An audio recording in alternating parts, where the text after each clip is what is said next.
Bora bater um papo a respeito do debate que ocorreu esses dias atrás aí na cidade de São Paulo.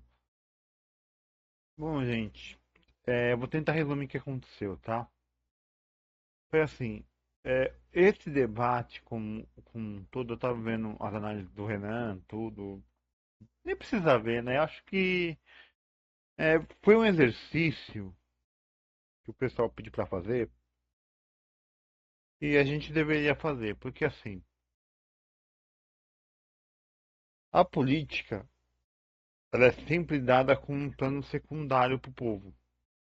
Até mesmo como um terceiro plano. E é compreensível,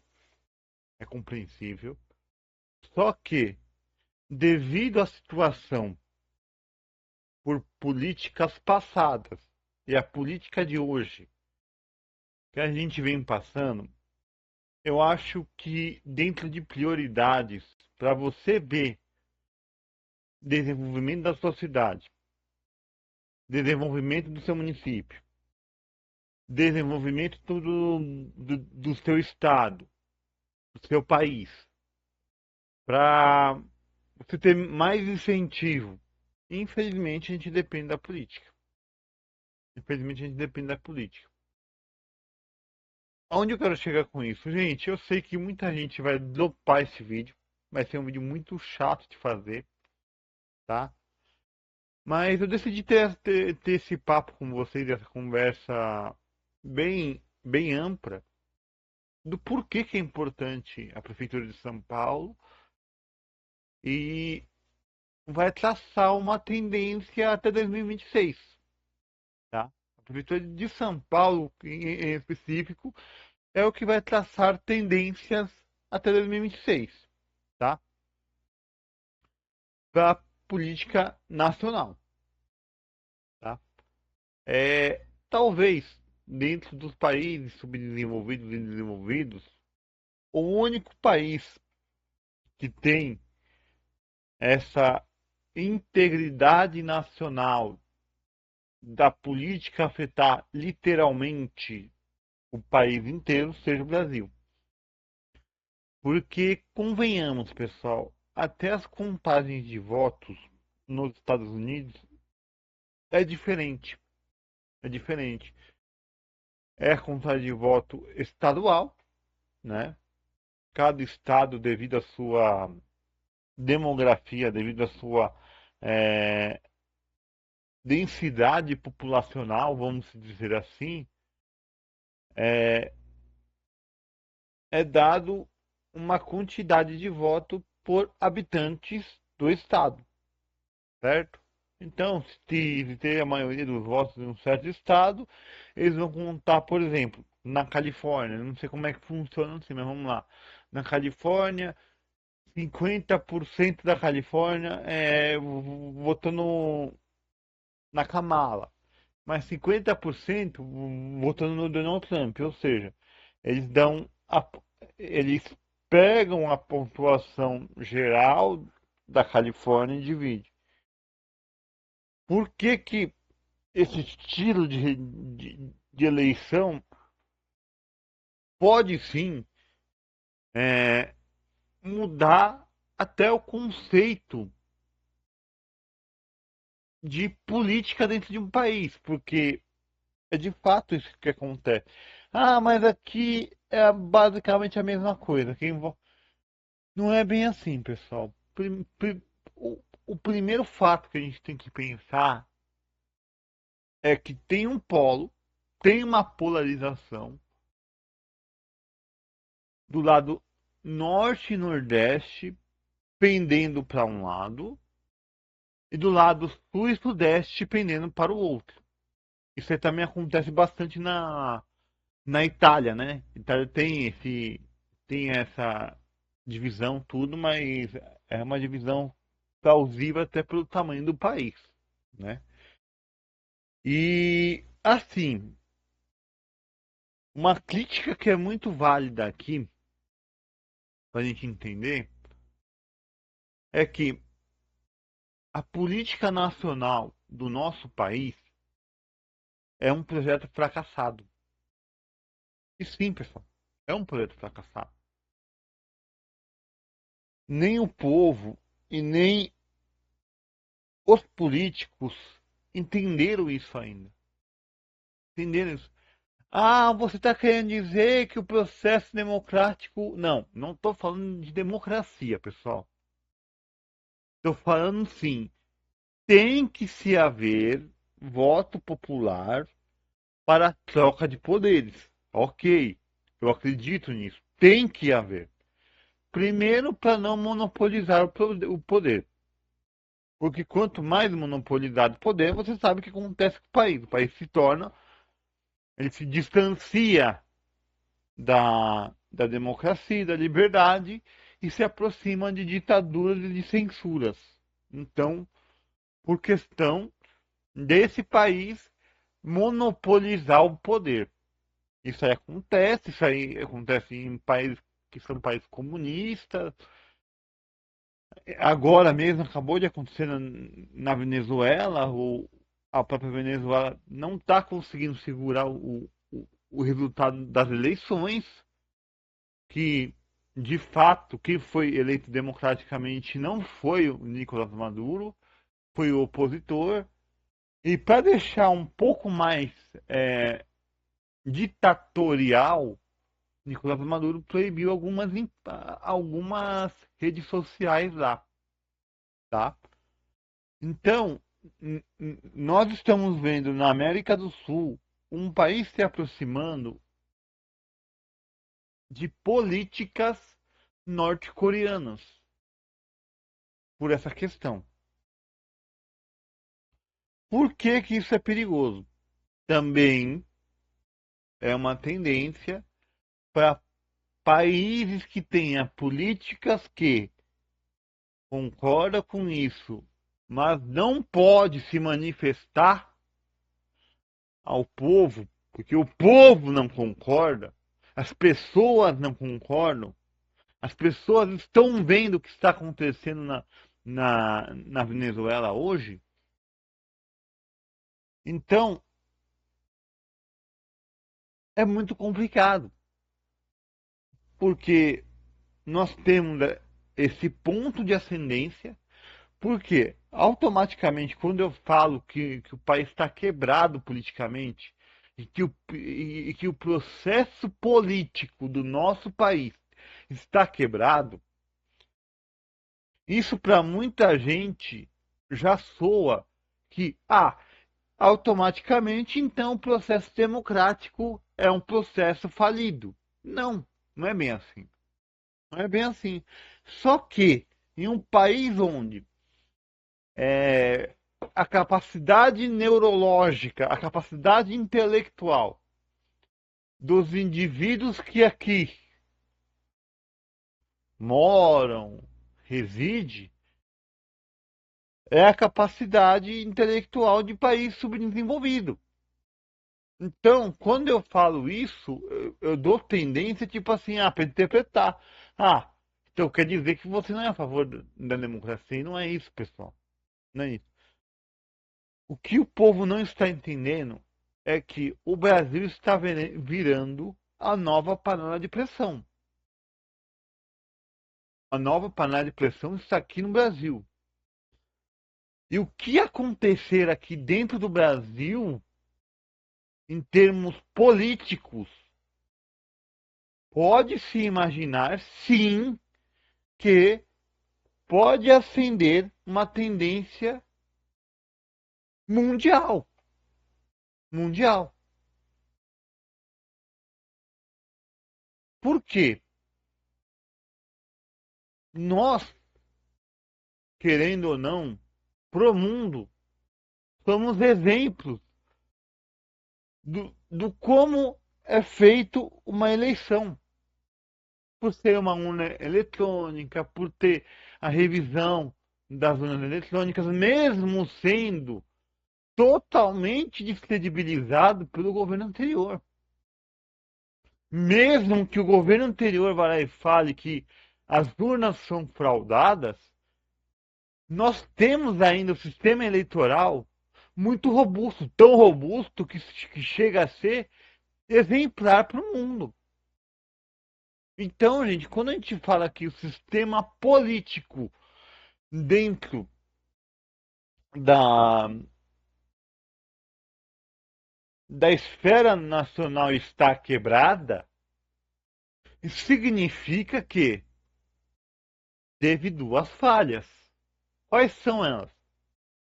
As falhas pelas quais os próprios políticos não sabem o que estão fazendo nos seus devidos cargos e a população não sabe eleger políticos que saibam o que fazer nos seus devidos cargos. Aqui é o único país que, de uma forma amplificada, precisou fazer uma lei que não permita pessoas com passagem criminal ou respondendo processo criminal ser candidato ou eleito. Em outros países isso não acontece. Mas por que acontece? Porque eles viram uma necessidade de colocar uma lei que dá uma segurada aí, porque está vindo muita tranqueira na curva de rio aqui, dá uma segurada. Então eles vão lá e fazem um projeto de lei, aprovam esse projeto de lei, para que o povo não vote em pessoas supostamente criminosas. E aí, os próprios políticos que pautaram essa lei, que foram responsáveis por essa lei, têm que fazer uma manobra política, uma manobra judicial, para poder fazer com que candidatos como Jair Bolsonaro, Lula, seja eleito por questão dessa lei. E o povo vai lá e vota.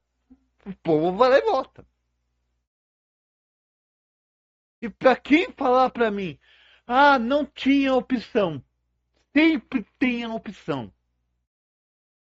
Uma vez um professor chegou para a gente e falou assim: quando você dá o voto branco e nulo, quando você dá um voto branco e nulo, você está tendo a opção de falar para o Estado que você não concorda com nenhum daqueles candidatos que estão presentes ali. Ele não representa o que você quer que você tenha como representação para a sua sociedade, para os seus filhos futuros. Esse candidato não representa.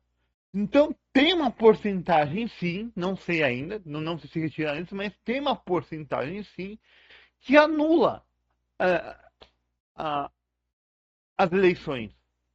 Só que enquanto 90, 92% tiver votando para candidatos ruins ou menos ruins, tipo assim, vamos dizer assim, e não entender que nós temos a opção de se manifestar contra esses candidatos, que é o voto nulo, é o voto em branco, é o voto ou não. Faça uma outra cartilha, procure uma outra coisa, porque a gente não quer esse tipo de candidato. A gente já viu esse candidato aqui e o que está prezando já deu errado no país. Tudo que o governo Lula está fazendo hoje no nosso país já deu errado antigamente. E qual que é a chance disso dar certo agora? Nenhuma. Nenhuma chance de dar certo. Então, gente, quando a gente fala de eleições, principalmente essas de agora, as municipais, é o que vai tendenciar da forma que a população pensa para 2026. É o que vai tendenciar da forma que a população vai agir até 2026. Então, dentro da análise do que eu acredito, gente, esse debate que teve de São Paulo foi terrível. Foi a caça às bruxas, foi terrível. É assim, é, é um show de coerência, é um show de pessoas desinformadas que não estão nem aí pelo projeto São Paulo, que não estão nem aí pela prefeitura, que não estão nem aí pela administração pública, mas estão aí para poder atacar e infringir a reputação da outra pessoa, que já não é tão boa quanto a dela, para poder se firmar como uma pessoa política, para poder se firmar e pegar um pouquinho de poder.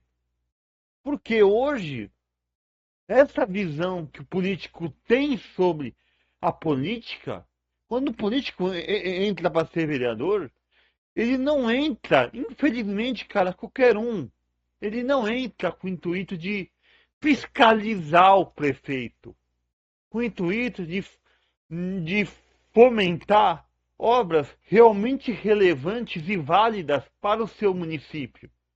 Ele entra para se apossar do poder. Do pouco de poder que ele tem, ele entra para isso. Então, de uma forma bem, bem robusta, o que nós temos é políticos hoje saindo da sua obrigação, saindo do seu dever constitucional e entrando para se apossar de um poder que supostamente seja deles. É como se nós tivéssemos assinando um cheque branco para ele, faz o que quiser.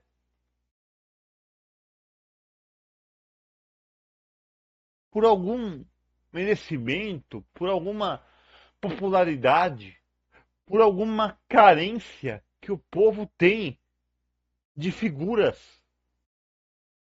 Às vezes a população carenta de algo que o fortalece, que é a própria autoestima. Isso só mostra como o povo brasileiro tem baixa estima. Isso só mostra como o povo brasileiro, é, a mediocridade do povo brasileiro é altamente explicada pelaquela pessoa que não sente vontade nenhuma de ser um diferencial para o país. E o que nos sobra são figuras é, altamente carismáticas e, porém, perversas, que se apossam de oportunidades, como na política, de ser o supremo daquele povo. Não, gente, não. Isso daqui, esse debate, demonstrou que quem tem a moral menos arruinada, quem tem a moral menos, menos descredibilizada, é o que pode vencer uma eleição. Sendo que a discussão deveria ser o quê? Primeiro, o candidato cometeu algum crime? Se cometeu, não é ir lá e fazer uma lei para que esse candidato. Não! É simples. A gente não vota nesse criminoso. E ponto. O candidato fez algo que não indica indícios de que esse candidato vai trabalhar pelo povo, mas sim pelo bem-estar próprio. A gente tem que cobrar, a gente tem que analisar isso. Não, não é esse candidato que a gente quer. Hoje, fica um atacando a moralidade do outro em debate, esquecendo do projeto principal. Qual que é o problema de São Paulo? Qual que é o problema de Salvador? Qual que é o problema de Mariporã? Qual que é o problema de Atibaia? Em qualquer debate público hoje, se você pegar, é um debate baixo. É um debate sem informação nenhuma. Sabe? É um debate que se rebaixa tanto que faz com que a gente sinta saudade de debate com Enéas. Debate de pessoas pelas quais a gente fala, não, esse cara aí é louco. O que esse cara tá falando? Esse cara aí é louco. Mano, eu não vou colocar um louquinho na presidência da República. Eu não vou colocar um louquinho na, na pasta de vereador. Eu não vou colocar um louquinho como deputado federal. Eu não vou colocar um louquinho como prefeito. Sendo que esse cara é o cara que realmente tem proposta para São Paulo. É o cara que realmente tem proposta para o estado de São Paulo. É o cara que tem proposta para o país inteiro. Esse cara é o cara técnico. O cara que é louquinho é um cara técnico. Então, quando eu venho fazer vídeo aqui criticando, eu não tô fazendo na maldade, tô fazendo para abrir os olhos de vocês. Porque senão tudo isso que eu tô fazendo aqui não tá valendo a pena. Não tá valendo a pena. Todas essas análises, essas voltas, tudo. O tempo que eu deveria estar pensando em fazer outra coisa, esse tempo está sendo destinado para poder acordar 10, 15, 20, 1 milhão, 2 milhões de pessoas que estão no meio de uma idolatria. Que acha que votar em uma pessoa te dar o direito de idolatrar essa pessoa. Faz isso quando você tiver uma empresa. Quando você tiver uma empresa, faz isso com o seu funcionário. Idolatra o seu funcionário. Dá 2 meses. Você idolatrando esse funcionário. Dá 2 meses para você ver um monstrinho que você criou. Por que, que não pode ser implementada a mesma gestão empresarial quando a gente vai cobrar um político, sendo que ele é nosso funcionário?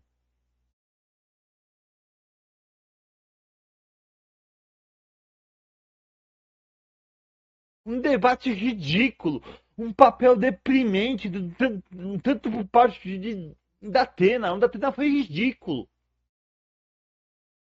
O da Atena ele é um ridículo, mas ele conseguiu ser mais ridículo ainda.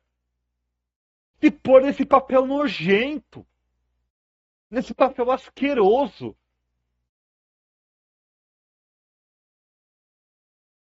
A Tabata, a toda boa menininha. Ai, eu sou assim. Ai, eu sou. Você sabe aonde eu aprendi a andar de bicicleta? Em uma igreja. Quem coloca religião em um debate político é servo do diabo. Em um debate de poder, porque ali é disputa de poder. Quem coloca religião em uma disputa de poder é filho do Satanás.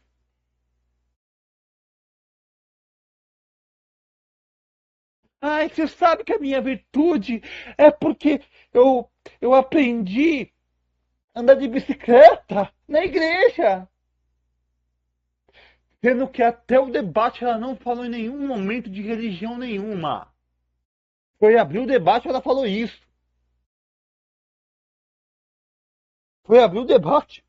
Foi a protetora das mulheres.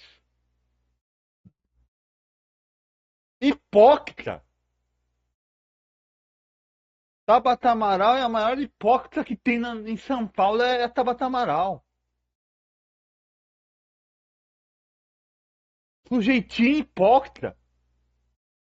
Critica o Ricardo Nunes. Ela critica o Ricardo Nunes. Quando fez aquela pergunta pro Ricardo Nunes, que também é um outro bosta. Não tô falando que ele é bom, tô falando que ele é outro bosta.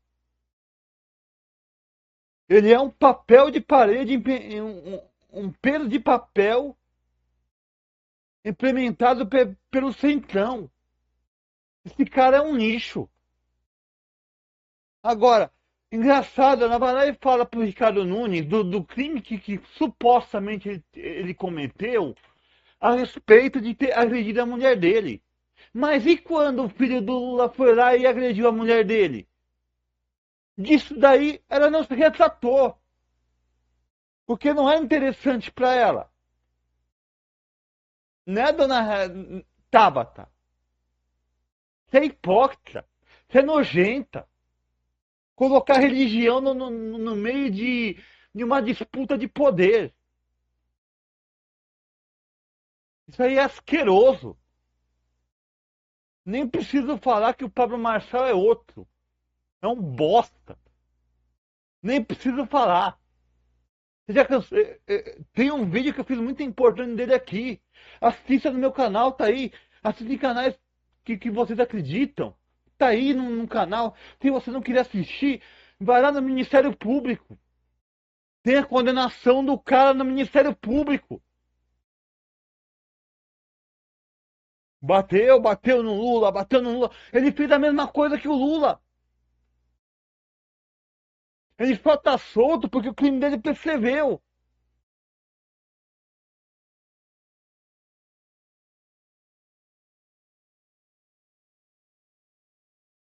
Ricardo Nunes, eu já falei. Eu já falei. É um papel de parede. É um papel. É um peso de papel. O Centrão vai poder tomar conta de São Paulo.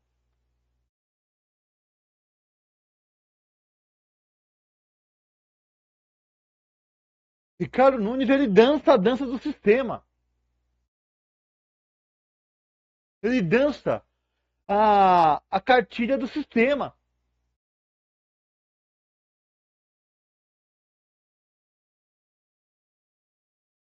Boulos, o que falar do Boulos? O que falar do Boulos? O cara que vai lá e invade propriedade pública e privada. Não, ele só invade propriedade privada. Vamos tirar o público. O público é o que ele quer. Ele invade propriedade privada para fazer palanquinho político. Invasão de propriedade privada. Se essa propriedade privada foi ativa e for producente, ele não pode invadir. Mas ele invade. Ou seja, supostamente ele cometeu um crime. Junto com uma organização criminosa chamada MST, que é uma organização criminosa. Tem comprovação. Tem comprovação. Esses são os caras que vão disputar a prefeitura de São Paulo, a cidade mais importante, uma das cidades mais importantes da América Latina. Esses são os caras que vão disputar a disputa eleitoral para a cidade de São Paulo.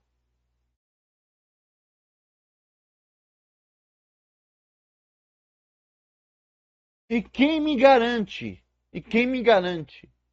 que não terá candidatos da mesma forma em 2026?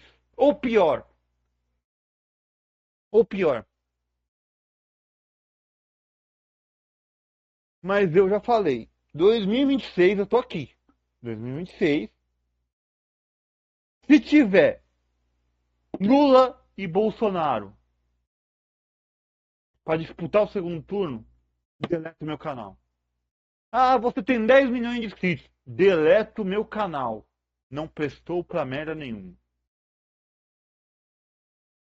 Se tiver Bolsonaro e aquele bosta do Pablo Marçal, ou qualquer um que seja que esteja envolvido com escândalo de corrupção, com qualquer criminoso que seja, eu deleto meu canal. Eu deleto meu canal.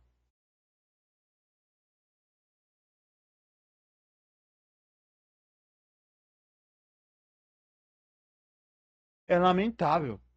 É lamentável. É lamentável. Infelizmente, cara, essas pessoas que sobraram em debate público é reflexo do povo.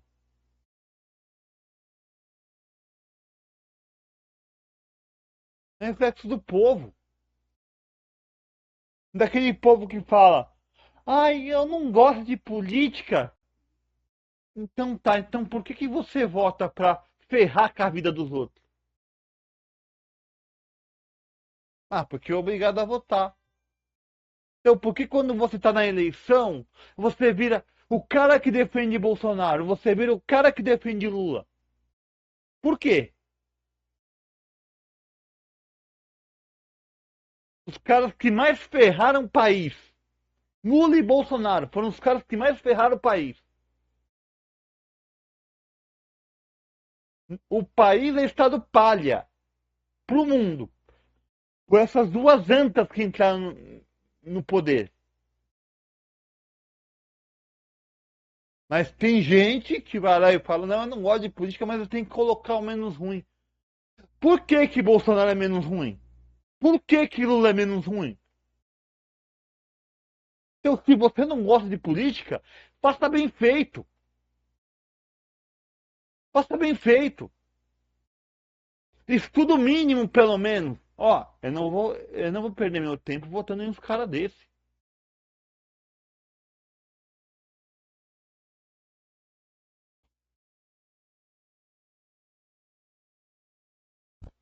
Eu não ia fazer esse vídeo com esse teor. É sério mesmo, eu não ia. Eu não ia. Sexta-feira, geralmente, eu faço um vídeo mais leve pra vocês. Só que não dá. Não dá pra ver um negócio desse. Uma ascensão do que acontecer. Isso aí vai acontecer na disputa à presidência da República em 2026. Se nós não tivermos uma via realmente séria em 2026, isso daí vai acontecer. Isso daí vai acontecer. Se o povo não começar a cobrar, Lula, qual que é o projeto de país que você tem? Veja bem. Veja bem é o cacete. Qual que é o plano de país que você tem? Você vai deixar eu falar? Não. Qual que é o plano de país? Não vem com monólogo. Tem que ser assim. Tem que dar na espinha do cara. Eu vou pagar o seu salário, mas eu quero saber por que que eu devo pagar o seu salário. O porquê que eu devo te contratar para administrar o maior país da América do Sul. Por quê? Eu quero saber disso. Nós somos o entrevistador. Nós somos o dono dessa porra. Se vocês não entenderem isso, de uma vez por todas, esse país só vai declinar.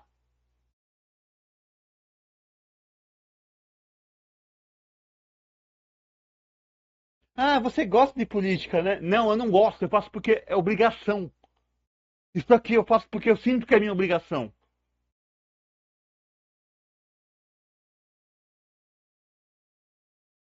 Eu tenho a obrigação de não ferrar o futuro do filho dos outros. Essa é a minha obrigação. De não ferrar com as futuras gerações. Essa é a minha obrigação. Ah, mas isso aqui você se leva muito a sério. Me leva muito a sério? Me fala uma incoerência que eu tô falando aqui. Eu quero que alguém fale pra mim uma incoerência que eu tô falando aqui. E ponto. Eu fico quieto. Pra mim é outra coisa. Eu quero que prove. Tudo que eu falei aqui é mentira. Eu quero que prove.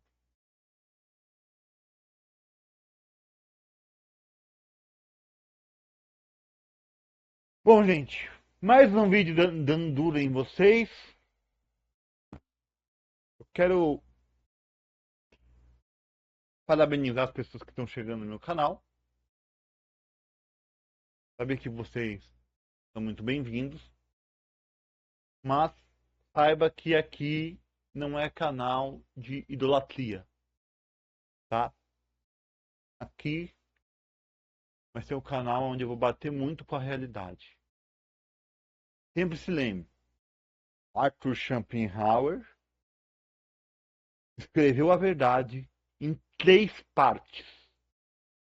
A verdade ela é ridicularizada, depois ela é violentamente criticada e depois todo mundo sabia de tudo isso. Um abraço, valeu e até a próxima.